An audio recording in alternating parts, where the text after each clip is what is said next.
Saudara-saudari yang terkasih, apakah hati saudara-saudari berkobar-kobar? Tidak berkobar-kobar. Berkobar-kobar tidak? Berkobar-kobar, berdebar-debar. Kalau berkobar-kobar, lalu kenapa? Ya, lalu bagaimana? Sudah begitu saja. Tak jarang kita mendengar sharing dari orang yang baru saja mengikuti rekoleksi, retret, pelatihan atau pembinaan, bahwa semangatnya berkobar-kobar dan motivasi hidupnya dibangkitkan. Apalagi pada saat itu ia mendengarkan sabda Allah yang mengesan, khotbah yang mengena, dan kesaksian yang meneguhkan. Maka bisa jadi timbul rencana untuk terlibat dalam pelayanan dan kemauan untuk menjadi berkat bagi sesama. Saya akan begini, saya akan begitu. Sayangnya, tak semua orang yang mengalami hati yang berkobar-kobar untuk terlibat bisa sungguh menjadi berkat, karena semangatnya muncul bagai jamur di musim hujan dan lenyap kemudian di musim kemarau karena rutinitas harian dan tuntutan hidup lain. Mengapa? Mungkin proses kebangkitannya belum tuntas. Ia tak cukup mengalami semangat dibangkitkan oleh sabda Allah hingga berkobar-kobar. Tetapi dirinya harus dilengkapi juga dengan santapan Ekaristi. Itulah pengalaman dua murid Emmaus yang berjalan pulang. Hati mereka berkobar-kobar saat mendengarkan Yesus di jalan. Mereka tidak mengalami efek walaupun berkobar-kobar, ya sudah, hanya sekedar berkobar-kobar. Tidak ada efek, hanya di situ saja. Mereka tetap pulang ke Emmaus, tidak kembali ke Yerusalem. Akan tetapi, setelah mereka berjumpa dengan Sang Roti Kehidupan dalam Ekaristi dan menyantapnya, mereka yang berkobar-kobar di jalan dan yang bersukacita di meja Ekaristi segera kembali ke Yerusalem agar dapat terlibat dalam komunitas dan menjadi berkat bagi sesama. Jadi berkobar-kobar saja tidak cukup. Harus dilengkapi dengan sukacita karena perjumpaan dengan Tuhan dan dilengkapi dengan santapan Ekaristi. Saudara-saudari yang terkasih, ada orang yang diminta oleh pastor paroki terlibat dalam kegiatan paroki, tetapi berkata dengan rendah hati, jangan saya, Romo, saya tak pantas. Lebih baik dia saja. Menunjuk seorang yang sudah biasa aktif dan terlibat. Ia kan mau terlibat, dan saya lihat juga biasa terlibat. Romo paroki itu berkata, justru sekarang saya meminta kamu supaya ia jangan terlibat. Karena di mana ia terlibat, di situ ia malah merepotkan. Semangatnya berkobar-kobar di awal, tapi kemudian ia tidak melaksanakan. Ia itu angin-anginan. Semangat awal, tapi kemudian melempem. Kurang vitamin, kurang diberi sesuatu yang tetap.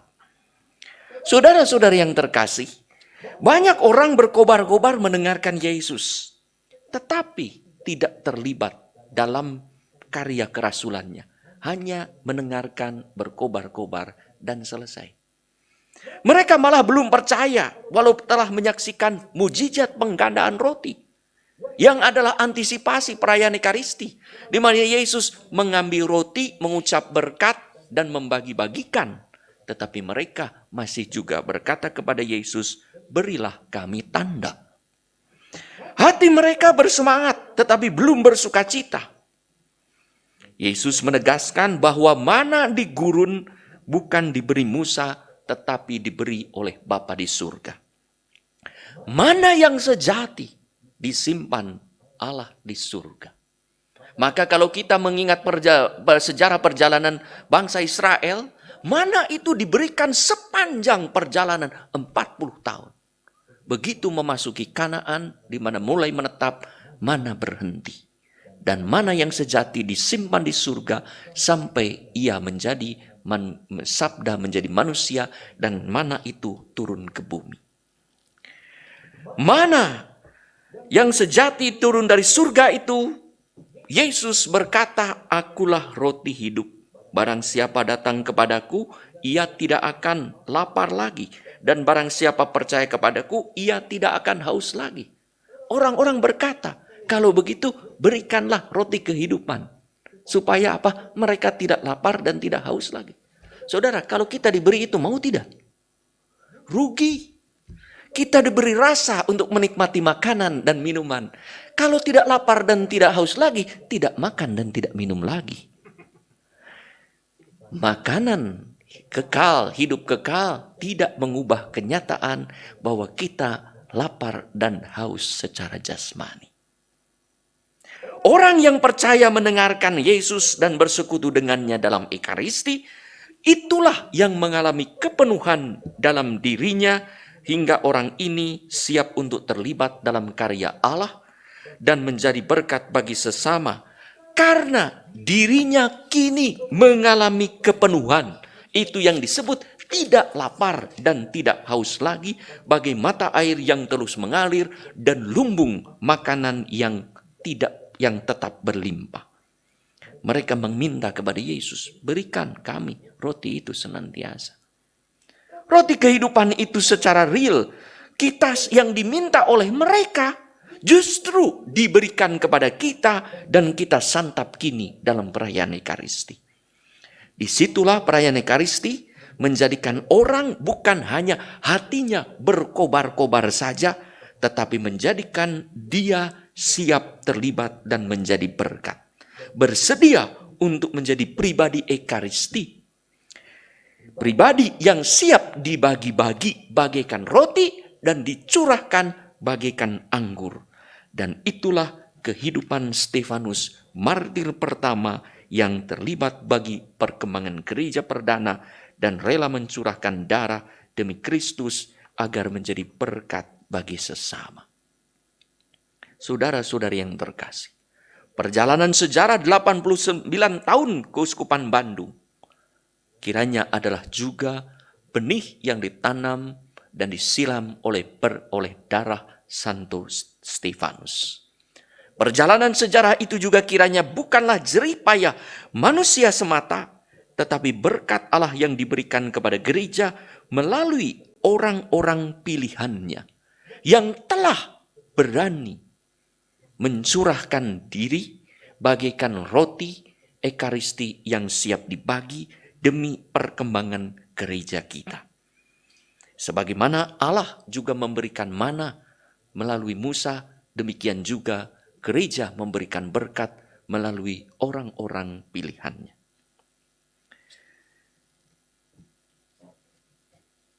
Gereja, lahir dan tumbuhnya gereja adalah bukti dan tanda yang diminta oleh orang Yahudi dari apa yang telah dilakukan oleh Yesus. Ia wafat dan bangkit. Ia telah menetapkan Ekaristi sebagai korban Kristus di altar dan membagikan diri sebagai roti kehidupan hingga para murid Kristus hatinya bukan hanya berkobar-kobar saja, tetapi bersukacita hingga rela berkorban untuk terlibat dan menjadi berkat bagi sesama. Ekaristi yang menjadi sumber dan puncak iman kita itulah yang dulu diminta oleh para pendengar Yesus. Berikanlah makanan itu kepada kami senantiasa. Dan makanan itu sekarang diberikan dalam perayaan Ekaristi. Itulah yang membuat kita bisa sungguh mengalami sukacita untuk menjadi berkat bagi sesama hingga gereja berkembang dan iman bertumbuh. Serta keberanian kreatif pun mulai tumbuh dan berkembang dalam diri kita. Kekuatan ini kini mendapat tantangan pada masa pandemi COVID-19 ini, di mana ada banyak orang yang dihambat oleh situasi, oleh emosi, hingga tak dapat menikmati roti kehidupan secara langsung. Padahal hanya roti kehidupan itulah yaitu tubuh dan tubuh Kristus, kita dapat melengkapi semangat berkobar-kobar dengan sukacita sejati yang membuat kita kenyang, tanda petik, hingga mau terlibat dan menjadi berkat. Orang yang lapar itulah yang mencari cara untuk mendapatkan sesuatu dengan terlibat. Sedangkan orang yang kenyang siap terlibat dan menjadi berkat. Bagaimana seseorang yang dapat memberikan sesuatu kalau ia tidak memiliki sesuatu? Marilah kita mencari cara kreatif agar mendapat kesempatan untuk menikmati roti kehidupan dari meja Ekaristi secara real, bukan spiritual, secara langsung, bukan sekedar pada layar kaca. Saat Ekaristi virtual, kita mendengarkan sabda Allah dan menyaksikan Ekaristi secara seraya berdoa hingga hati kita berkobar-kobar. Tetapi belum dilengkapi dengan santapan roti kehidupan yang membawa kita sukacita. Jangan sampai kita dikelabui oleh iblis, seakan kita sudah menikmati Ekaristi, sudah menyantap roti kehidupan, padahal kita belum menyantapnya. Mari kita mohon mujizat Ekaristi. Walau belum ada kesempatan Ekaristi real, kita tetap diberkati Tuhan karena percaya pada belas kasih-Nya. Maka saya menganjurkan kepada para imam di paroki-paroki dan di mana-mana untuk membuat Ekaristi, kesempatan Ekaristi sebanyak mungkin, sehingga dengan prosedur kesehatan yang kita lakukan dengan ketat, makin banyak orang lagi bisa hadir secara real dalam perayaan Ekaristi. Saat ini banyak orang tidak bisa hadir karena kehabisan kuota. Bukan hanya kuota handphone saja, tetapi kuota tempat duduk dalam perayaan Ekaristi. Padahal tubuh Kristus tidak akan pernah habis. Luar biasa, dibagi-bagikan sejak 2000 tahun lalu yang lebih sampai sekarang. Roti kehidupan itu tidak akan pernah habis disantap oleh kita. Saudara-saudari yang terkasih, siapa yang merayakan Ekaristi pasti mau terlibat dan menjadi berkat. Kalau tak mau terlibat dan menjadi berkat, kita boleh bertanya, ada apa dengannya? Mengapa tak ada efek dalam Ekaristi dalam dirinya? Padahal jelas-jelas Ekaristi itu adalah tubuh Kristus, roti kehidupan yang dijanjikan oleh Tuhan sendiri. Bukankah Ekaristi itu roti kehidupan yang membuat orang mengalami kepenuhan rohani untuk siap untuk terlibat dan menjadi berkat? Semoga kita yang menikmati Ekaristi itu sungguh hati kita berkobar dan bersukacita hingga siap dan rela untuk terlibat dan menjadi berkat.